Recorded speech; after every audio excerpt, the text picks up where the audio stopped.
Hey everyone. Fun thing for the day is my computer is deciding that it only wants to work in student view. We're gonna look at the lesson today with student view on, which means this big old pink bar at the bottom is gonna be hanging out. So hello, pink bar. How are you? It doesn't talk.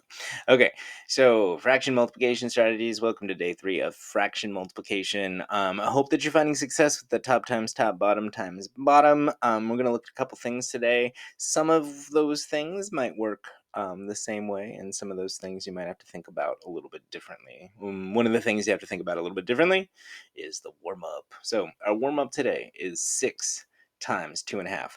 Now, you have not learned how to do this yet. So I just want you to think about this problem. All right, is there any way that we could split up this problem in order to get the answer? Could we split this up into maybe two different problems? So I want you to really think about this one with your group and think if you can find the answer to what 6 times 2.5 is.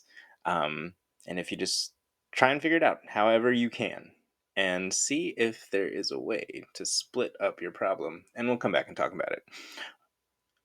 So I guess pause. All right, welcome back. Okay, so and there is a way to split this problem up because it's multiplication. Just like we split up place values before, let's say that we're talking about 6 times uh, 21, right? 6 times 21 is the same thing as 6 times 20 plus 6 times 1, right? We can split up our place values. We can split up the tens place and the ones place and just find the product. So 6 times 2 is 12, add the 0, 0's trick is fun, plus 6 times 1 is 6. So you can split up numbers and then add together the products, and then you can still get the same answer overall, the same product. So we could do that same thing with 6 times 2.5. We just split up the whole number part, and then we would also split up the fraction part. All right.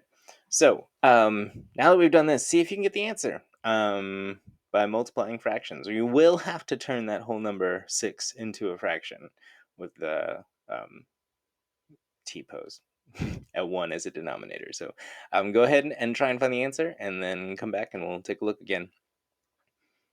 All right, welcome back. So 6 times 2 is 12. 6 times 1/2. First thing we got to do is we got to turn our whole number into a denominator by putting a 1 in the denominator position. Looks like a capital T. And then we do top times top. 6 times 1 is 6. Bottom times bottom. 1 times 2 is 2. So that's 6 halves. Remember, all fractions are division problems. So 6 divided by 2 is 3. So if we add 3 plus 12, that should give us our answer. And 12 plus 3 is 15. So 6 times 2.5 is 15. So 2.5 groups of 6 is 15, or we could say that 6 groups of 2.5 is 15. But either way, that is multiplying a mixed number. Now, the rest of our practice is probably going to be a lot easier than this, but it's good to think about things that you haven't seen before without being told how to do them the first time. So congratulations if you got through it. And if you didn't, well, that was your first time. So, you'll have more. Don't worry about it. There'll be more math classes. All right, so next problem is 4 times 3/4. All right, so go ahead and practice turning your whole number into a fraction by placing a 1 as the denominator. And then it's top times top, bottom times bottom before it's time to say goodbye. Don't forget to simplify and come back and we'll check out the answer. See you in a second. Alrighty, so to stick with the color scheme, I'm going to do 4 times 3/4. We can turn 4 into a fraction by putting a 1 as the denominator, 4 wholes. Then it's top times top, 4 times 3 is 12. Bottom times bottom, 1 times 4 is 4. And then we're given an improper fraction of 12 over 4, which is the same thing as 12 divided by 4, which is 3.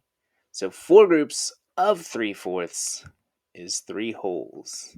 All right, and that would basically be if you had 4 3/4 pieces of pie, you'd have 3 whole pies.